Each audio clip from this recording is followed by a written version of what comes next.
Imagine walking into any cricket stadium in the world and knowing the result before even the first ball was bowled. No team wanted to face them, no batsman wanted to stay at the crease. For nearly 2 decades, the West Indies team ruled the world cricket with fire, flair, and fear. But how did a small group of Caribbean islands build the most dominant team in cricket history? And what caused it all to unravel? This is a story of fast bowlers who hunted in packs, of captains who led with power and pride, and of a dynasty that was as cultural as it was sporting. And like all dynasties, it began with a trigger, peaked with glory, and faded with unanswered questions.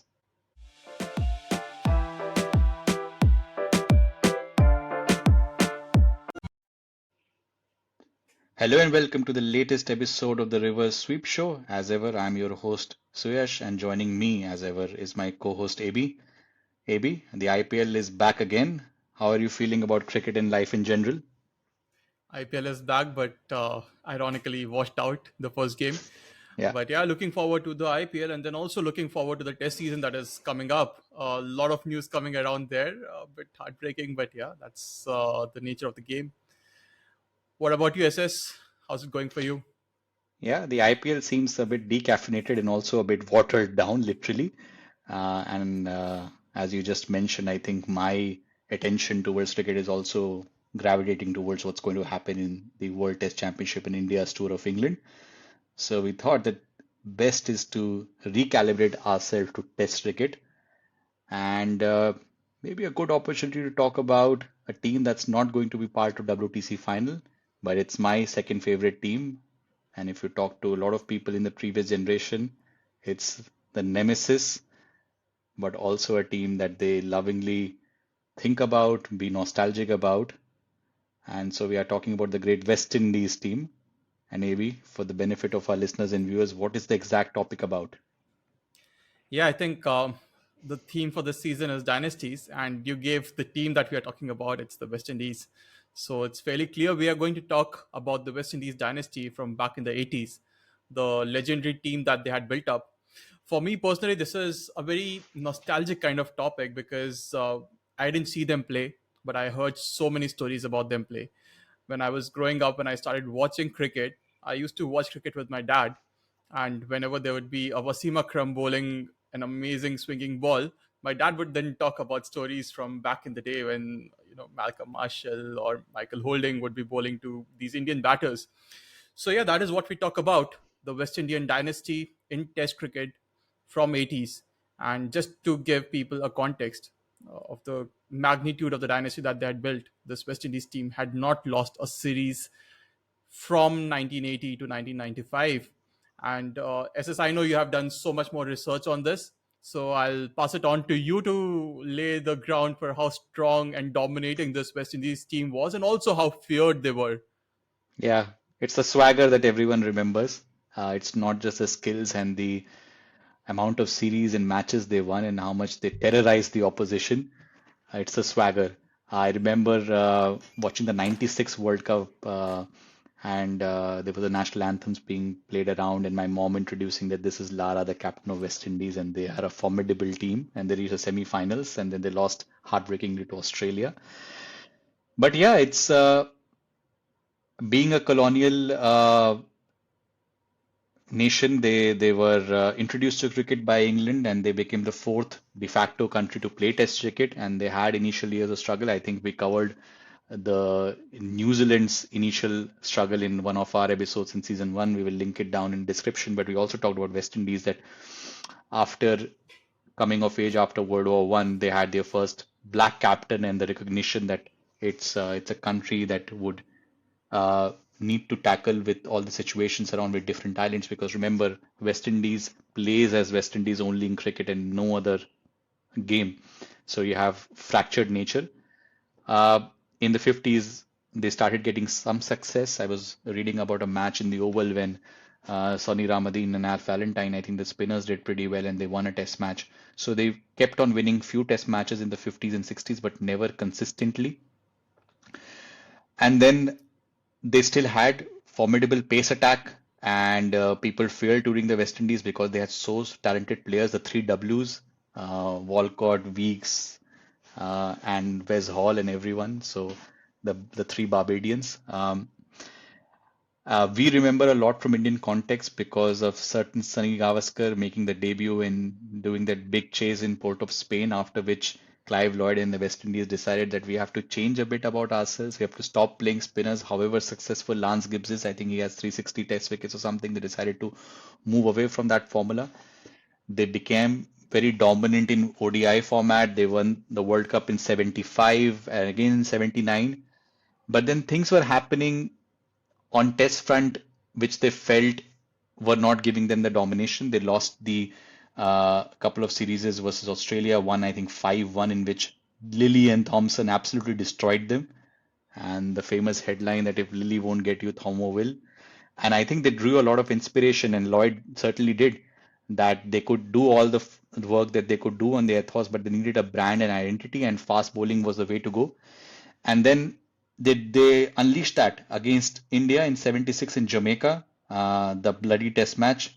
And from there on, there was no turning back. They did lose a series here and there against India away and also in New Zealand, in which people say a lot of cheating happened because of the umpires and the decisions went wrong in the way. But I think that was the last nail in the coffin. You had Vivian Richards coming through. You had the big pace quartet, which we are going to talk a lot about. And then, as you mentioned, from 80 to 95, not losing a series, they went on a 27 match streak of not losing. They did the famous blackwash in England 5-0. I personally remember visiting Green Park for my first test match and walking through the small museum they have in Kanpur, and my father showing me the photo of martial law imposed in Kanpur, and that wasn't a martial law because of any political activities, but it was the great Malcolm Marshall, the revenge series. After we defeated them in the finals of '83 World Cup, they came down to our shows, won 3-0. Then they did the victory over Australia at home 3-0, and then they did the blackwash. Then they went to Australia down under 1-3-1. That was the epitome of it, and they continued that dominance till the mid 90s. So much to talk about it. There were so many factors that made that dynasty. And maybe I think we can start off from that front. Maybe it's the fast bowlers. You have something to mention about them.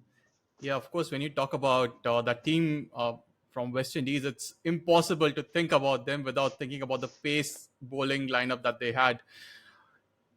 Famously called the quartet, but I think they had a full lineup even behind them. If one of them got injured, they had backups. If one of them retired, then they had Courtney Walsh, Ambrose coming in. But yeah, to start off with the quartet, Roberts, Holding, Garner, Croft, and then later on Marshall coming in, Ambrose, Walsh. This is a formidable bowling lineup. And imagine them bowling to batters in the protective equipment era. Like we can say it was pre because the helmets were not fully covered. Not a lot of batters would even wear helmets. Like Sunil Gavaskar walking out there with a cap facing Andy Roberts or Malcolm Marshall. That's something like something that would strike fear in the minds of the opposition batters. And then you have famously called the perfume ball. All these bouncers from these bowlers, Joel Garner, 6'8", I think, SS, and yeah, so And the he will pace bowl quartet, from 10 foot with his tall arm action. absolutely, and so much so that it's a stuff of movies and documentaries as well. There is a certain documentary called Fire in Babylon, which talks about the pace quartet from West Indies. So yeah, for those who have not checked it out, should definitely do that. So that was point number one, which is the pace quartet. And so Point number dominant they were. I remember my uncle telling me about Pat Patterson's a name, also a part of the West Indies fast bowling folklore, on how Gavaskar's bat literally fell out of his hand. He was so powerful and everything. And and they were so accurate as well. I mean, you talk about protective gear, but they were so accurate that they had such great figures in terms of average. Everyone has more than 250 wickets and an average of 20. Marshall took like more than 350 wickets. And ODI great as well, where batters had the license to go after him. So it's not just about Test cricket, which we are focusing on today, but they were so complete bowlers as well that they didn't even require having a spinner, which is unheard of. They would come down to Asia and dominate with fast bowling. Absolutely. And since you talk about Patterson, another story SS, which is called the Sabina Park Bloodbath. So this was a time when England toured West Indies, and Graham Gooch, the great Graham Gooch, who had scored the maximum number of runs against this West Indies quartet, famously went on record and said that he was never as afraid of batting against any set of bowling lineup as he was in that particular match. And it was Patterson bowling at his rapid pace, and then the other bowlers also doing their thing.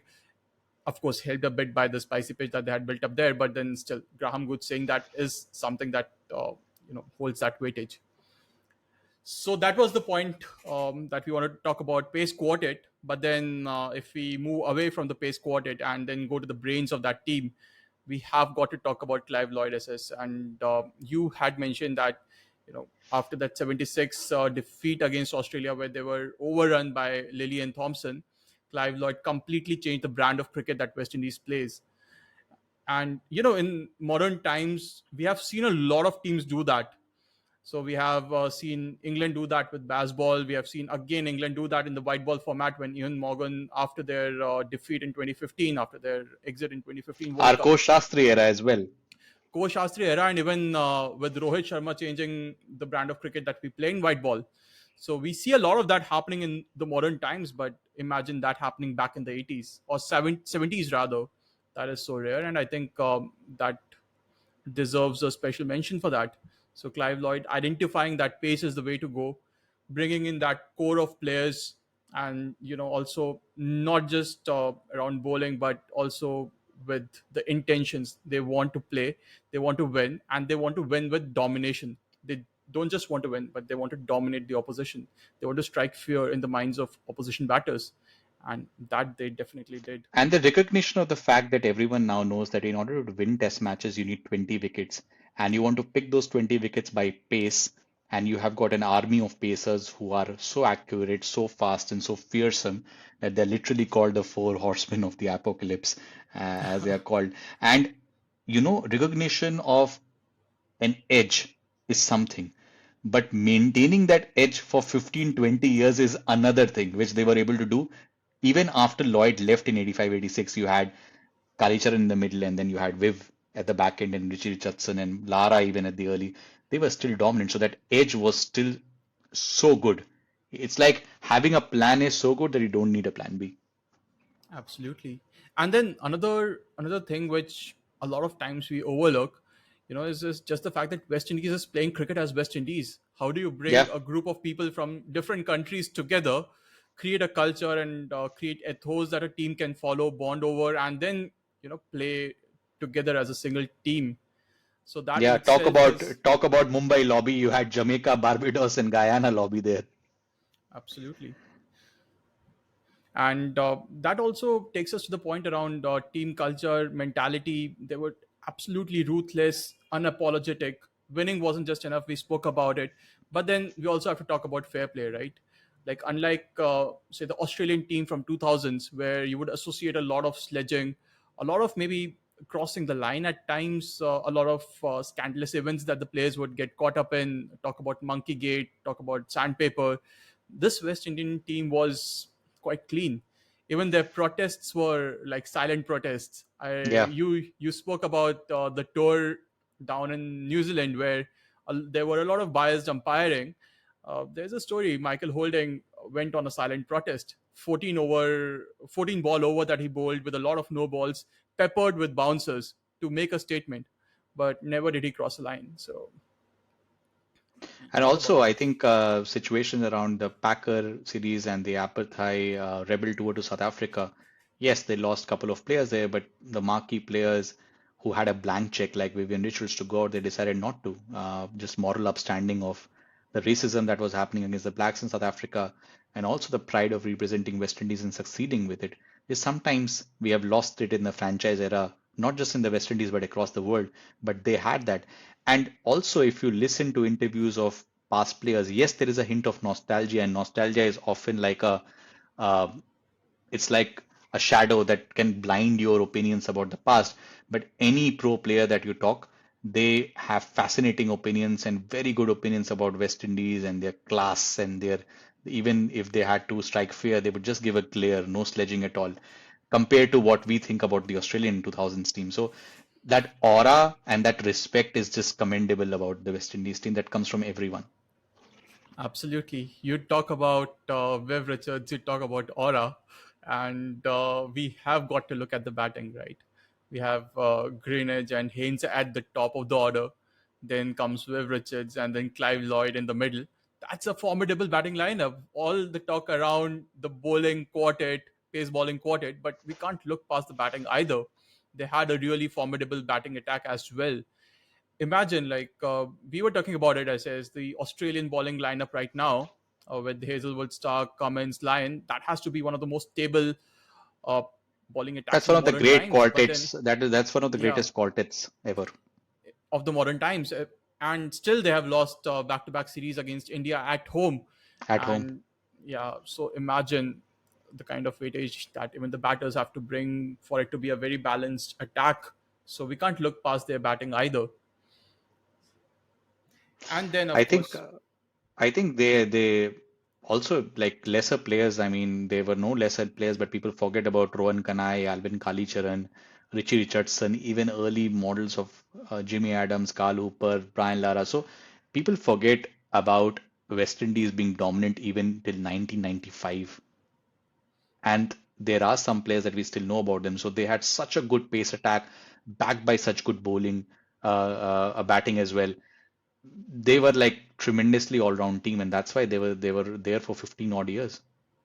absolutely. And just think about it. You have these legendary players retiring, someone like Viv Richards going away, and then we have Brian Lara stepping in, Carl Hooper coming in, and then Courtney Walsh, Curtly Ambrose.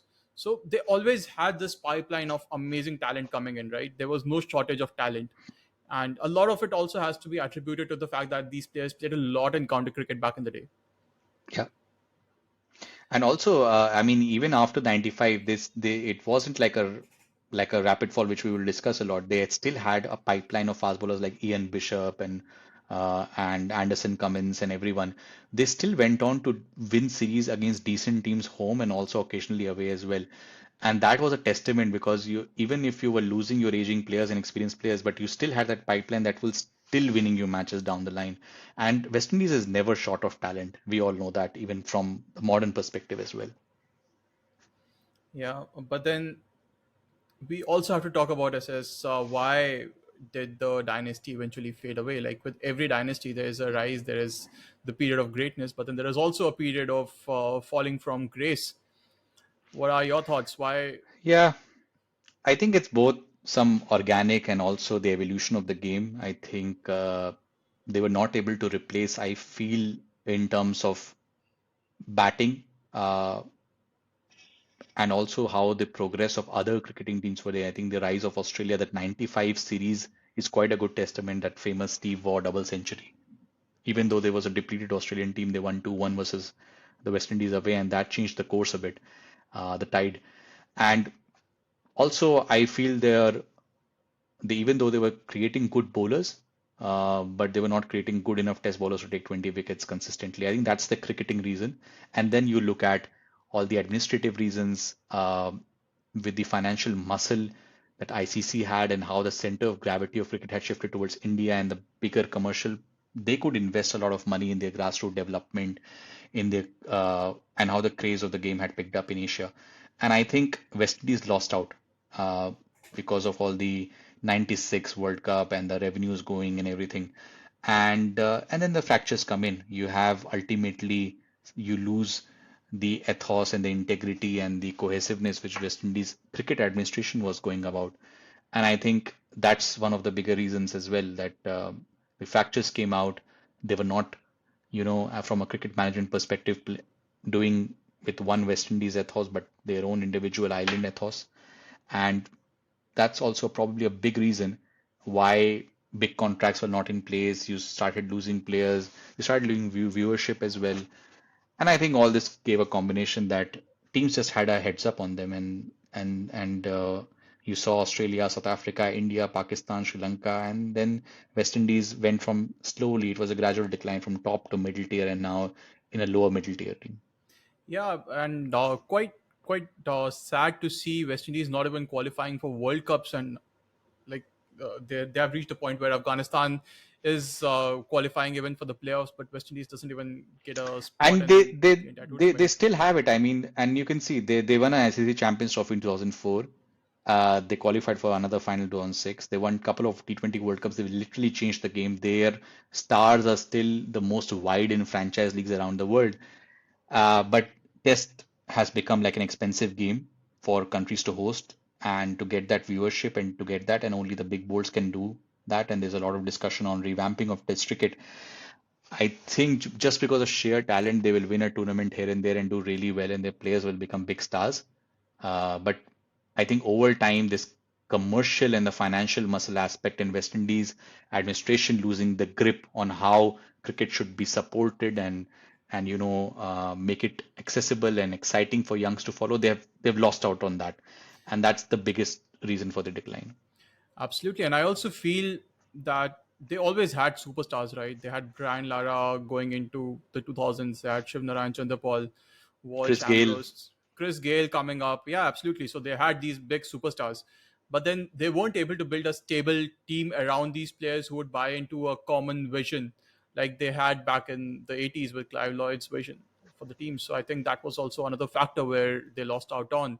I mean, they Probably. went out and won a test match at Gaba as well, Shamar Joseph. So they can spring a surprise, but it's the consistency that matters in test cricket, and they just don't have that anymore. And that's just an outcome of all the things that happened in late 90s and 2000s. Absolutely. And yeah, SS. So we talk about what made West Indies such a strong team. We talk about how they fell from that dynasty level. But then, we are a what ifs podcast. We And cannot I have not got a discuss great those. what if for you. I've got a great what if for you.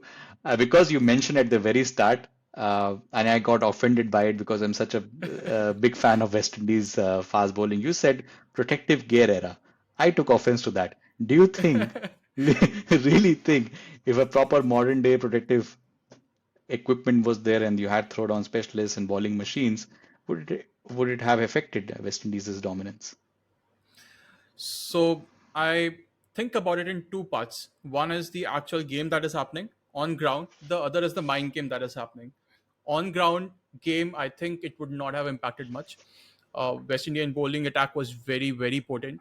I think they were potent enough to be effective in any condition across the world. And we saw that, right? West Indies coming to India and defeating India with pace, going to Australia and then dominating them, going to England and dominating them. So they played across the world and dominated with that pace attack. So I think if the protective gear was there, they would still be very, very potent.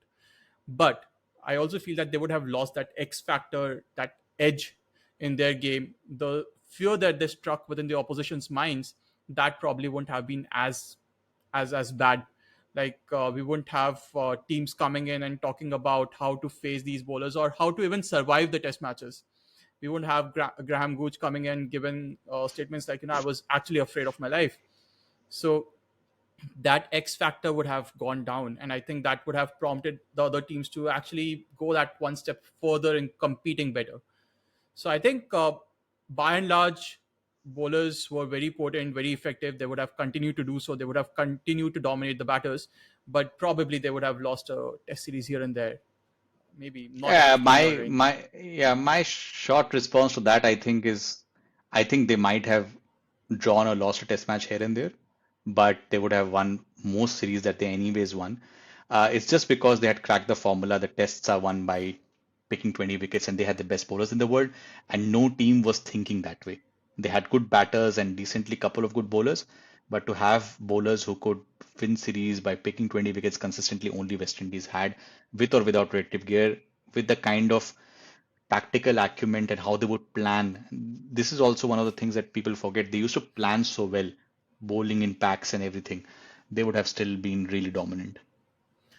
Okay, so now it's my chance to ask you a what if question, SS. You put me on spot and now back at you. So, what if cricket had not migrated to white ball because West Indies had actually cracked the test formula? What if cricket had not migrated to white ball? Would it have changed anything? And also with the white ball format coming in, there's also that aspect of commercialization and polarizing of the cricketing world. Would that have changed? I know you spoke a bit about it. So, from a what if point of view, what would have happened? What do you think? Yeah, I mean, white ball cricket essentially, if you have to chunk it up, it essentially came because to make the game more accessible, like 3 hour game or a 6 hour game or 9 hour game that can finish in one day, people can watch it after their work hours. Take because five-day game became much longer for a modern world essentially.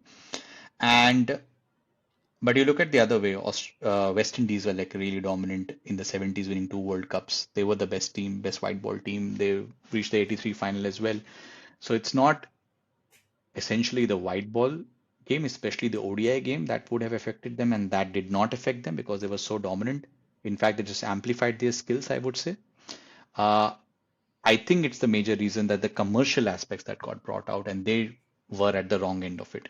They did not get, or maybe even if they got, they did not use their funds properly to invest for the future in the grassroots program, just making sure that their domestic structure is up to the mark and able to compete with England, Australia, India, who were anyways bigger economies who invested it very wisely and anyways over time got bigger chunks out of the ICC and all the broadcasting revenue. So they just about when the commercial revenues were available, they did not get the best piece of it, and whatever they got, they did not invest well.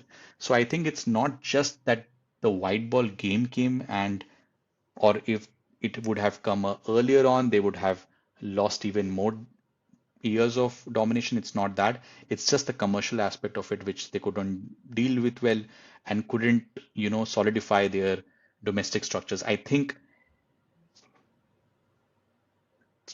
that that's the biggest problem. I think, Yeah, and and I don't think because of the domestic structures and how fragmented there is, it could have been different. And I agree with that. White ball, they were doing pretty good in the white ball format as well, winning the first 2 World Cups and almost winning the third World Cup as well, doing a three-peat when the tournament starts. So white ball, I don't think it impacted their gameplay or their abilities, and it didn't shift anything away from their areas of strength. Commercialization, I of course feel that the point of time when cricket started to get commercialized was right after their golden era, so they Yeah. missed out on that bus. So I also agree on that bit. And also, I mean, there were a couple of attempts to get like the Kerry Packer thing. I mean, if it got officiated as like an IPL window in which players could go out and earn money and then came back because of the ethos Lloyd and Richards had put in, it would have been interesting that they would have still gone out and earned money that would have prompted a lot of young players to take up cricket, but then still have the integrity and the will to play for West Indies and succeed. That would have been great for them. Now, how it would have percolated on the board, that is difficult to say, but at least in terms of garnering more attention for the youth to take up cricket, that would have been definitely helpful. If it would have been institutionalized like IPL was. Um, that could have made a difference, I think. Absolutely. And since we're talking about IPL, there's also the factor, right? The greatest T20 what if. If Viv Viv Richards played Richards. T20s and he would have got 35 crore for sure from Absolutely. Goenka and Shah Rukh Khan both for splitting 3 weeks with LSG and 3 weeks with KKR. Yeah, but I do feel if we had T20 cricket back in the 80s, West Indies team would have dominated that and probably would have gotten the right end of cricket commercialization. Absolutely, absolutely. I mean, as teams as well, as players as well, and also maybe as board as well. I mean, they would have gained a lot, and maybe cricket as a sport would have got even more viewership and more teams playing cricket. But that's the fantasy world. But it would have been great to see Viv Richards play T20s. Absolutely. We can only imagine about it right now, what he would have done to the opposition bowlers.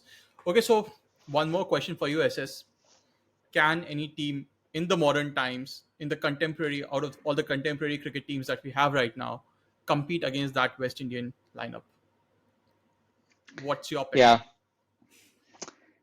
I would have picked this aging Australian team. That would have come closest. They have got like a all-time great bowling attack. In fact, a lot of teams have had their one of the best. This is the bowling era, as a lot of analysts talk about. But I think this Australian variety, you still have Boland and everyone coming in, and they have Lyon like a generational off spinner. But they also lost a lot of series in India. I mean, who will say 10, 15 years winning everywhere in the world? Uh, you think about the Koshastri team, which had good fast bowlers and great batting. I think better batting than the Australian team. Uh, it's very difficult to say. I don't think any team would come close, especially with the multi-format stuff that's going around in the world and players being available for all to us. I think this Australian team would come the closest, but I think that West Indies team is called the best team for a reason. Uh, I don't think that's going to get replicated anytime soon. My take on that is the one team West Indies did not defeat during their unbeaten streak, which is South Africa. Of course, it's Nice, of and course we it's also a did not defeat them in the yeah. Koshastri era. Absolutely. Of course, it's a cheap shot because they weren't playing against South Africa because of Yeah. apartheid ban. But then still, I feel if one team I have to pick up out of the contemporary teams, then the other World Test Championship finalists, South Africa, would come close. Although they have certain weaknesses, their batting lineup is a bit fragile. I The don't good see a bowling world. attack. They have a good bowling attack. They also don't have that world class spinner like a Nathan Lyon or Ravichandran Ashwin that even India does not have But right now. well, if you want to replicate West Indies formula, you don't need a spinner apparently. Uh, Yeah. four fast bowlers, which South Africa goes for, is very helpful. But I would love to see that formula being tried in Asian conditions, especially India. India is in transition. Maybe they will do well. So that will be interesting to see because that's also what happened in the West Indies era. England and Australia were not at their absolute best. And even though that's not throwing a shade to the Great West Indies side, now, if South Africa has to do it, India is in transition, Australia will go into transition. Maybe they can do it, but England as well. But you can always say India, England, Australia will produce great cricketers, and it will be very difficult for South Africa to win consistently away. That's what is the hallmark of that great Australian, West Indies, and Australian team. They would win away and win convincingly. Who can do that? And for I think no 15 one. years, like we Indian team had a 13-year undefeated home streak, Home but streak. not home and away. That's Yeah. like So there you have it, guys. A lot of discussions on the Calypso Kings. A fun trivia for you. Calypso Kings is a thing that was coined by the West Indies media, lamenting the fact that team in the 50s and 60s used to play attractive cricket but often lose. But then they became the beasts, the four horsemen of the apocalypse, and from there on. So it was fun discussing this episode. Uh, we will try to continue our focus on Test cricket with the WTC final around the corner.